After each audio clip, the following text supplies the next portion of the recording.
للراستيا أو قسەیە بۆ هەردوو لایەن منطقی تایە ئەگە سیقیان بە یەک بێ ئەو هەموو کێشە و مشاکلێ بۆچی وە بۆچی دوو دەستگا لە پشتی وەزارەتی ناوخۆوە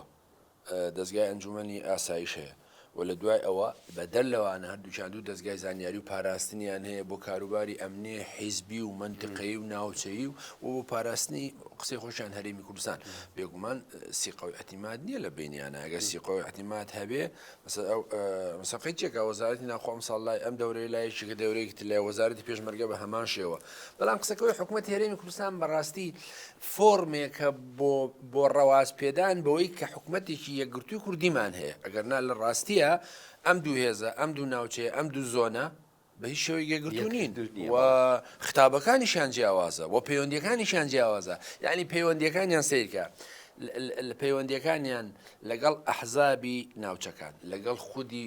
شیع و سونەکان لەگەڵ ئێران و تورکیا لەگەڵ ئەمریکا و رووسیا هەموو ئەمانە ئەوساز دوو پەیوەندی جیا دوو تێڕوانینی جیا دوو هەنگاوی جیایە